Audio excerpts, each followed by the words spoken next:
சுமார் 70 ஆண்டுகளுக்கு முன்பு தமிழ் மற்றும் மலையாள திரைப்படங்களுக்கு இசையமைத்த இரண்டாம் கட்ட இசையமைப்பாளராக இருந்தார் பிரபலமில்லாத இசையமைப்பாளர் R.K. சேகர்.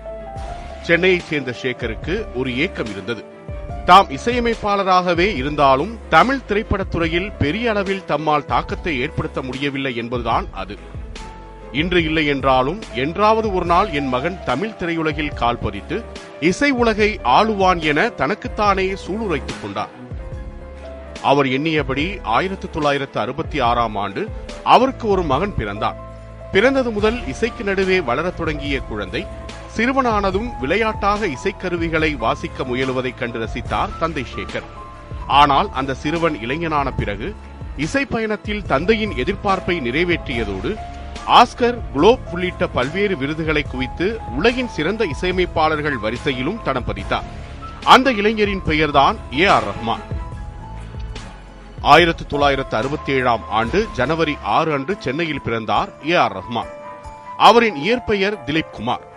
இளம் வயதிலிருந்தே திலீப் குமார் தன் தந்தையின் இசைப்பணிகளுக்கு உதவியாக இருந்தார். அதன் மூலம் கீபோர்டு வாசிப்பதில் வல்லவராகவும் மாறினார். ஆனால் மிகவும் இளம் வயதிலேயே திலீப் குமாரின் வாழ்க்கை சோகமயமானது. அவருக்கு 5 வயது இருக்கும்போது தந்தையின் உடல்நலம் பாதிக்கப்பட்டது. 9 வயது இருக்கும்போது ஒரு நாள் பள்ளியில் படித்துக் கொண்டிருந்த திலீப் குமாருக்கு அந்த செய்தி தெரிவிக்கப்பட்டது. அது அவரது தந்தை மறைந்த செய்தி. தந்தையை இழந்ததால் குடும்பம் வறுமைக்குள் தள்ளப்பட்டது. தந்தையின் இசைக்கருவிகளை வாடகைக்கு விட்டதன் மூலம் கிடைத்த வருமானத்தையே திலீப் குமாரின் குடும்பம் பயன்படுத்திக் கொண்டிருந்தது. அதுபோக குடும்பத்தின் வருமானத்திற்காக பள்ளியில் படிக்கும் போதே வேலைக்கு செல்ல வேண்டிய நிர்பந்தம் ஏற்பட்டது. ஒரு பக்கம் படிப்பு, மறுபக்கம் பணம் சம்பாதிக்க இசைக்கருவிகள் எடுத்துச் செல்லும் வேலை என்றிருந்தார் திலீப் குமார். இதன் விளைவாக படிப்பில் முழுமையாக கவனம் செலுத்த முடியவில்லை. கையில் போதிய பணம் இல்லாததால் பள்ளி கட்டணம் செலுத்த முடியாமல் போனது. உங்களால் பள்ளி கட்டணம் செலுத்த முடியவில்லை என்றால் திலீப்பை அழைத்துக் கொண்டு சிக்னலில் பிச்சையிடுங்கள் என பள்ளி நிர்வாகம் அவமானப்படுத்தியதாக ரஹ்மானே ஒரு பேட்டியில் தெரிவிக்கிறார். பின்னர் வேறு பள்ளிக்கு மாறினார். சென்னை கிறிஸ்தவ கல்லூரி பள்ளியில் படித்தபோது அவரது நண்பர் சிவமணி மற்றும் பள்ளி நண்பர்களுடன் இணைந்து ரூட்ஸ் என்ற ஒரு இசைக்குழுவை உருவாக்கிய திலீப் குமார் ஒரு கட்டத்தில் இசையில் கவனம் செலுத்துவதற்காக பள்ளி படிப்பை கைவிட்டார்.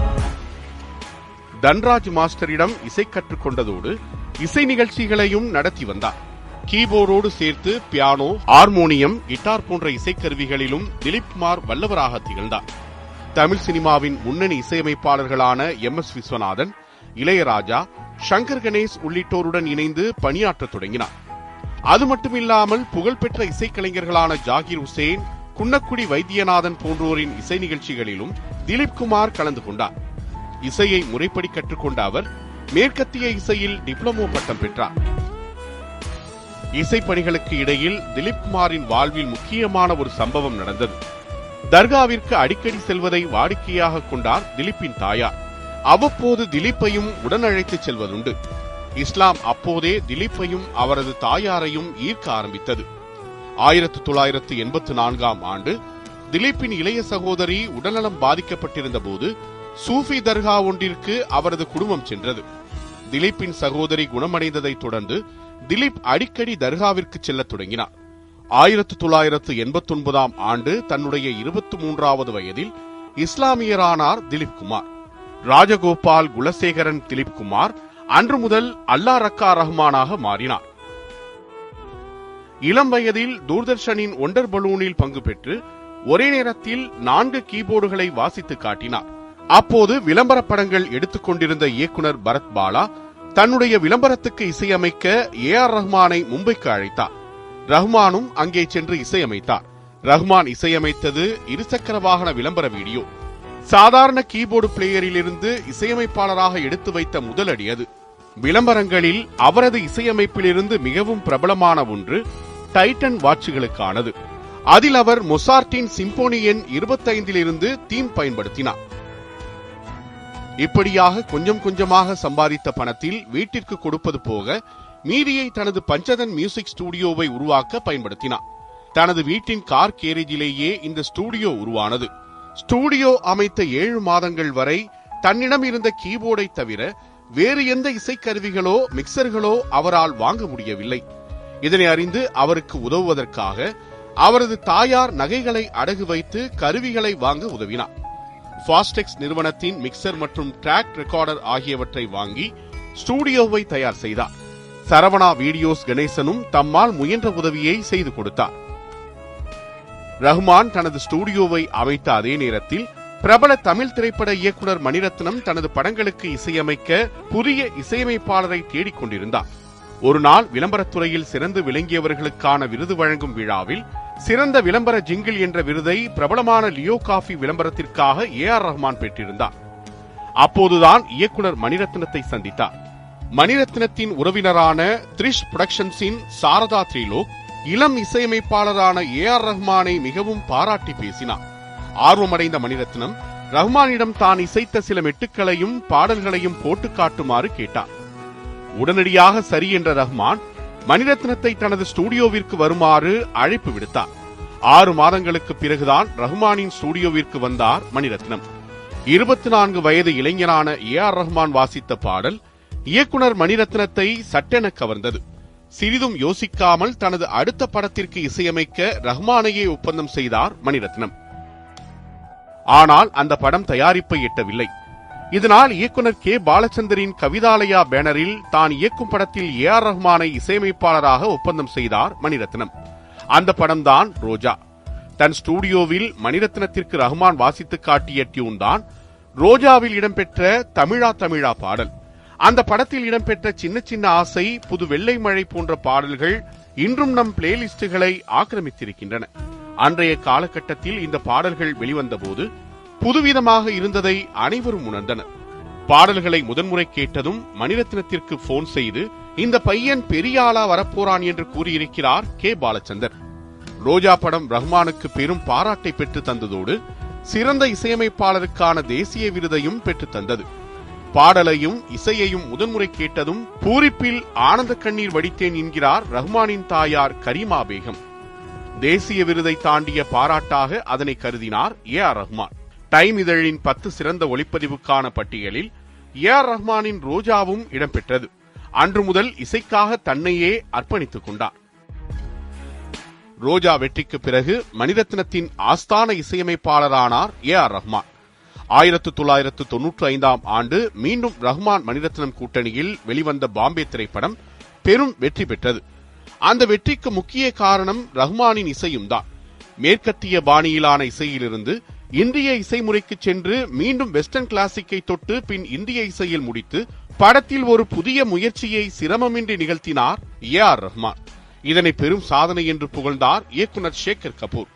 பம்பாய் பாடல் கேசட்டுகள் வெளியான போது கிட்டத்தட்ட 1,20,00,000 பிரதிகள் விற்று தீர்ந்ததாகவும் கூறப்பட்டது. ரோஜா, பம்பாயை தொடர்ந்து பல படங்களில் இந்த கூட்டணி கலக்கியது. தற்போதைய பொன்னியின் செல்வன் வரையிலும் AR ரஹ்மான் தான் மணிரத்னத்தின் ஆழ்மனதில் குடிகொண்ட இசையமைப்பாளர். ரோஜா, பம்பாய்க்கு கிடைத்த புகழினால் தனது முதல் நேரடி ஹிந்தி பட வாய்ப்பை பெற்றார் AR ரஹ்மான். அதுதான் ராம்கோபால் வர்மா இயக்கிய ரங்கீலா. அந்த படம் ஹிந்தியில் பெரிய ஹிட் அடித்தது. அதனைத் தொடர்ந்து தில்சே, தால், லகான், ஸ்வதேஷ் என ஹிந்தியிலும் ஆதிக்கம் செலுத்த தொடங்கினார். மணிரத்னத்திற்கு பின் தமிழில் AR ரஹ்மானின் அடுத்த ஆஸ்தான இயக்குனர் என்றால் அது இயக்குனர் சங்கர் தான். 1993ஆம் ஆண்டு சங்கர் இயக்கிய ஜென்டில்மேன் திரைப்படத்திற்கு இசையமைத்தார். ஜென்டில்மேன் திரைப்படத்திற்கு இசையமைக்க AR ரஹ்மான் தேர்ந்தெடுக்கப்பட்ட போது அவர் ஒரு கிளாஸ் இசையமைப்பாளராக கருதப்பட்டதால் பெரிய பட்ஜெட் படத்துக்கு அவர் பொருந்த மாட்டார் என்றனர் சிலர். ஆனால் அப்படி பேசிய வாய்களை தனது தரமான இசையின் மூலம் வாயடைக்கச் செய்தார் AR ரஹ்மான்.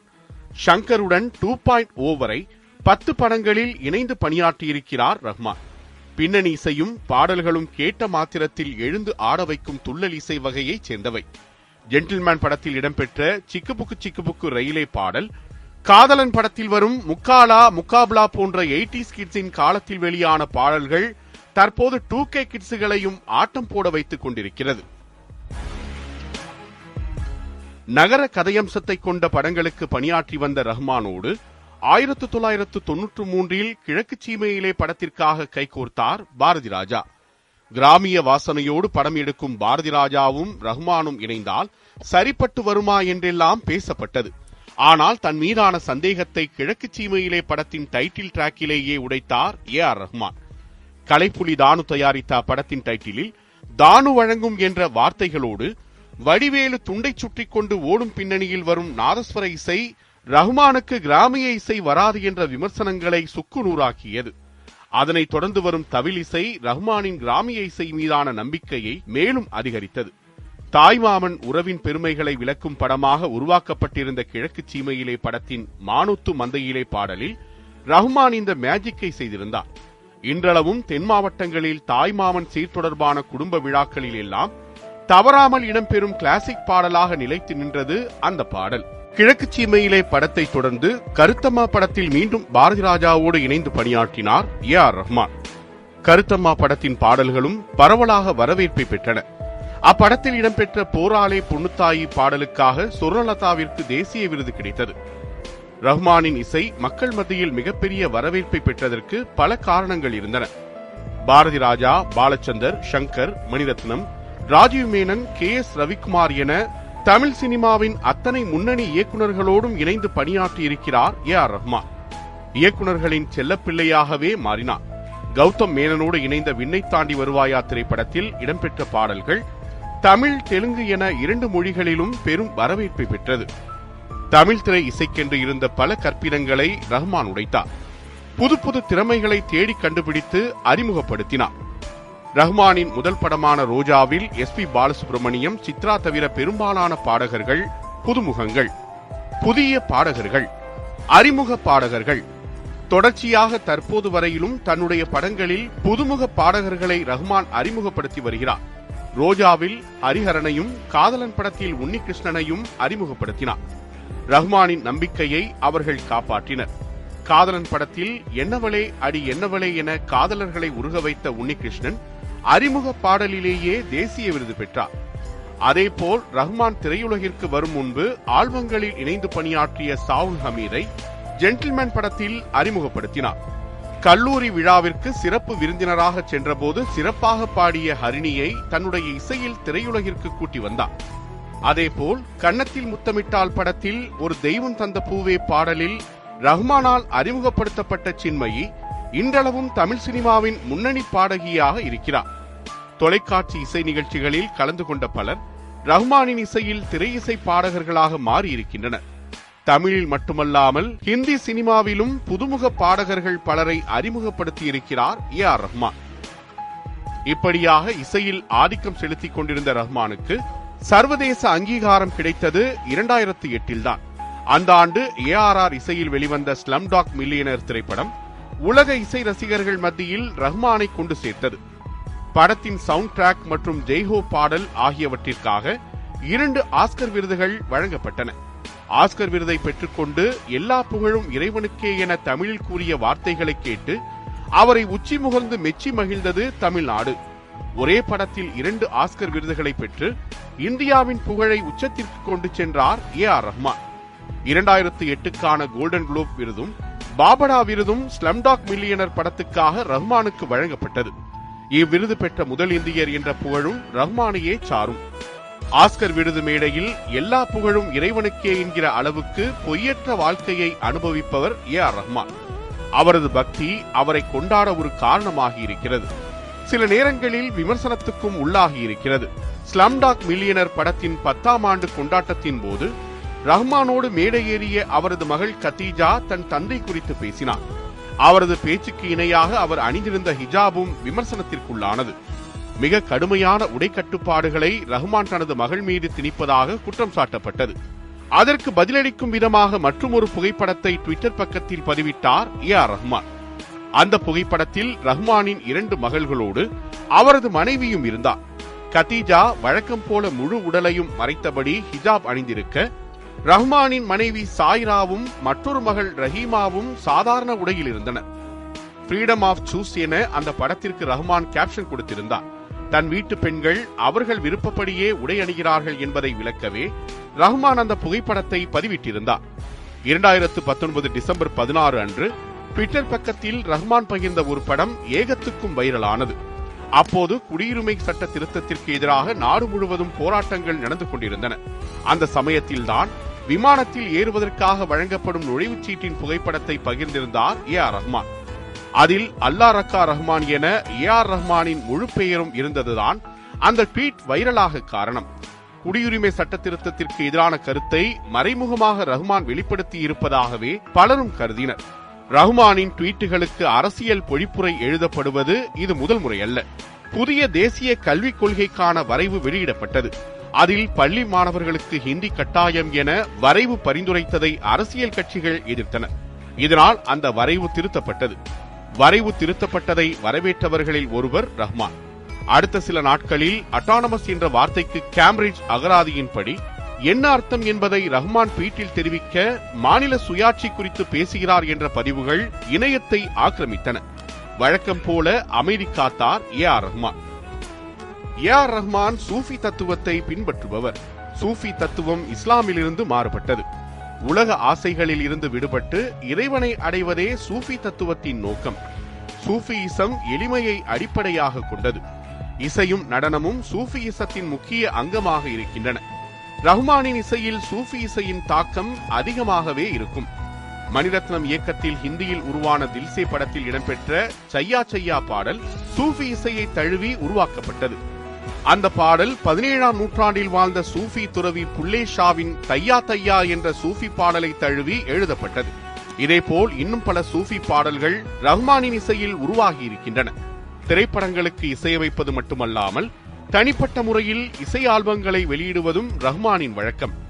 1989ஆம் ஆண்டு தீன் இசை மாலை என்ற தன்னுடைய முதல் ஆல்பத்தை வெளியிட்டவர் 1997ஆம் ஆண்டு வெளிவந்த வந்தே மாதரம் பாடலை வெளியிட்டார். இது இவரை புகழின் உச்சிக்கே கொண்டு சென்றது.